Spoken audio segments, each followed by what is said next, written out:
जीदी जी तो मेरे साले हैं, जीदी जी मेरे साले हैं। अब देखिए बबुआ बना चलता हूँ, कलू देखो माने अब छोटी सी बच्ची बेटी जैसी है खुशी। अब ओकरा से पता ना कैसन कैसन शेर बोलत रहनी, एकदम माथा डिस्टर्ब है आदमी के।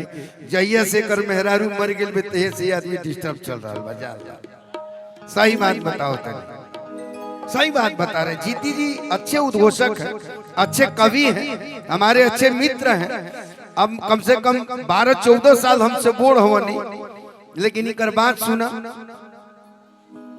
अरे यार थोड़ा शर्म करो, तुम्हारे बेटे की शादी हुई होती तो नाती हो गए होते। नहीं मैं चाहता हूँ ना थोड़ा ट्रेंड बदलूं, आनंद लेना है ना। अब घरे बियाह होके, शादी होके, तिलक होके, मुंडन होके, तनी डांस वांस होके के चाहिए का कलू बाबू। हम देखने की जोड़ा बुलावल जाता है जा। अब जैसे गोलू राजा अनुपमा के गाना बोला निक लागल, वैसे ही कलू के निशा के बुलावल गइल है, पता न काहे ना भइल। कलू कहले है कि ना हम तो सुनब गोपाल चाचा संग। चाचा तो ना कहलन, सुन के कहत नहीं, भैया कहत रहे हैं। ठीक है हाँ, बहुत हमार जिंदगी पर खतरा लौका था, सही बताओ।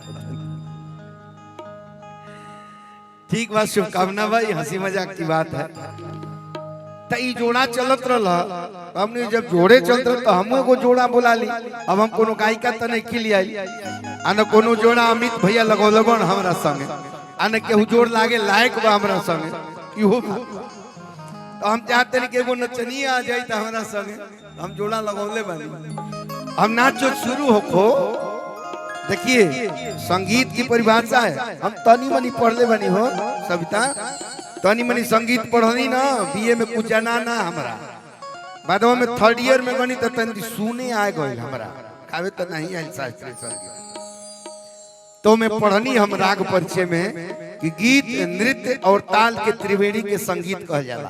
तो संगीत अभी अधूरा बा, खाली ताल बा आ गीत बा, नृत्य है ये नहीं है। तो आवा हो एगो कविता इस बारी मणिशंकर भैया कहलन कि उनका ले कहनी कि ये कविता है बंगाल से आई है। तो कहलन तू तो ठीक है भाई कि कब हम पढ़ो। आ जाओ जल्दी से, बस 5 मिनट वहीं से प्रणाम कर लो सबको।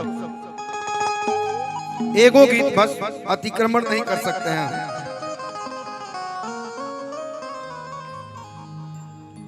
अरे रोवे किरिए राजा जी,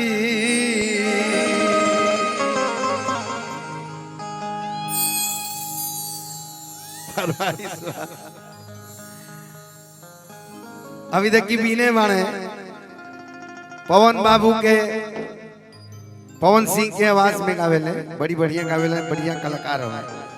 तो कहलन कि भैया तनी हाई गनवा गा दे कि हमरे गौवा कटड़की डगरिया मड़ैया पर काग बोलेला।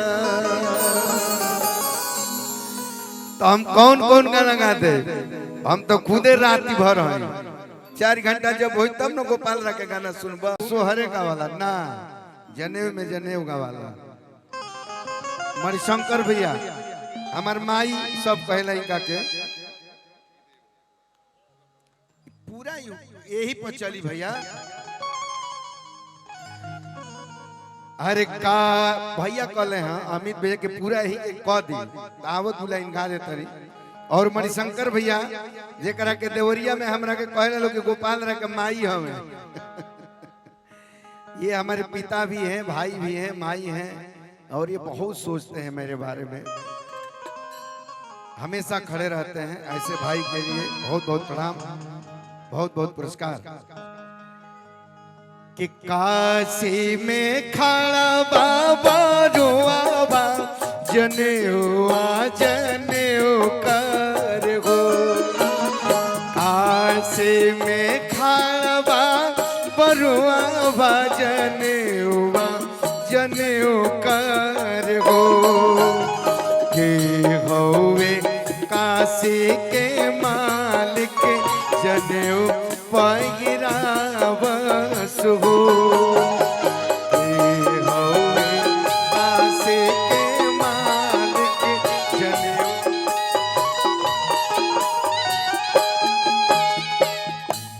काशी के मालिक बाबा विश्वनाथ, अरे काशी के मालिक बाबा विश्वनाथ से हो रे उठी बैठे हो।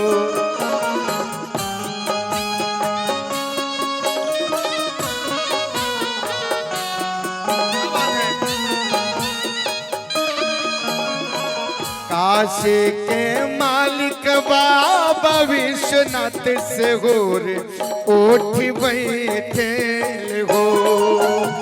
हम हाई काशी के मालिक जनेऊ पहिराई भी हो। हम हाई काशी के मालिक जनेऊ पहिराई भी हो।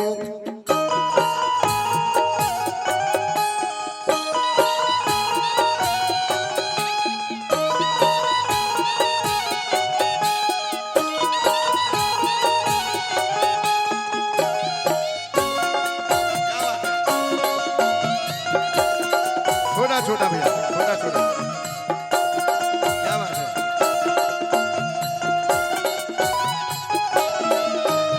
हम हाय काशी के मालिक जनेऊ पहिराई।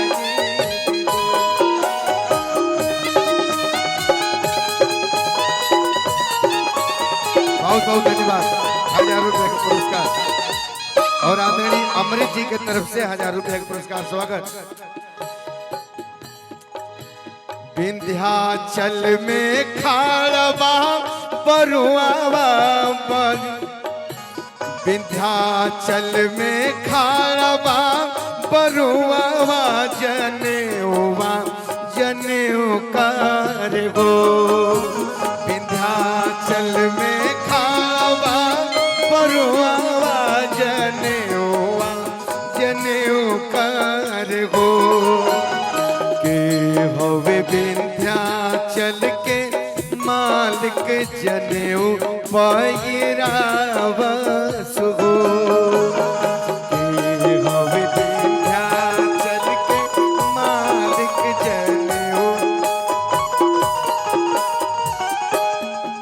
विंध्याचल में खाड़ा विंध्यवासिनी से हो रे उठी बैठे हो। विंध्याचल में खाड़ा माई विंध्यवासिनी से हो रे उठी बैठे हो। हम भाई विंध्याचल के मालिक जनेऊ पहिराई भी हो।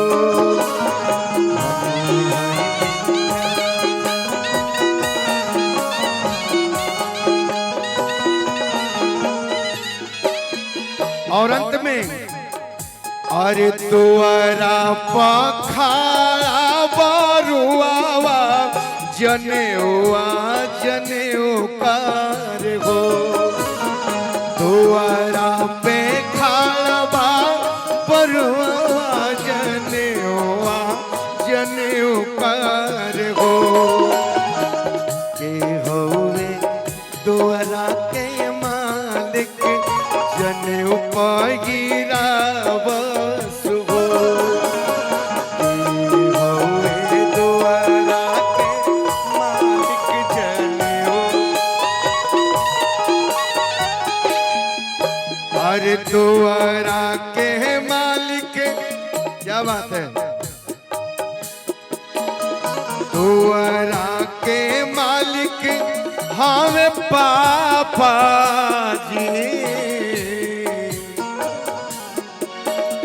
दुआरा के मालिक अमित पापा से हो रे उठी बैठे हो। दुआरा के मालिक अमित पापा से हो रे उठी बैठे हो। हम हाई दुआरा के मालिक जनेऊ पहिराई भी हो। हम हाई दुआरा के मालिक जनेऊ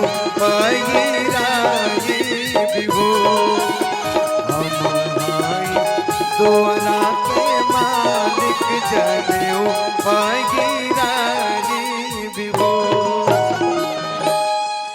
एक बार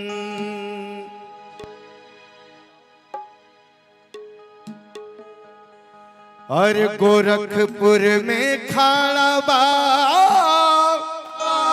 बरुआ बा जनेवा जनेऊ कर गो। गोरखपुर में खाड़ा बा बरुआ बा जनेवा जनेऊ कर गो। के हवे गोरखपुर के मालिक जनेऊ पहिरावस हो। हे रुका भाई, आवाज है भाई, गाना रूप में नहीं कहे कि गोरखपुर के मालिक बाबा गोरखनाथ। गोरखपुर के मालिक बाबा गोरखनाथ से हो रे उठी बैठेल हो। हम हैं गोरखपुर के मालिक जनेऊ पहिराई बिहो। एक बार बोली बाबा गोरखनाथ की।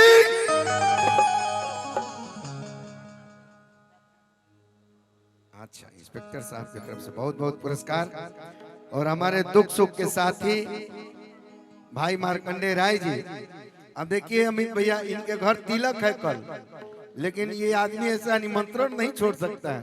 उन्हें भोज के तैयारी बा, मिठाई के भोजन के, लेकिन ये आदमी निमंत्रण पे है। स्वागत है भाई।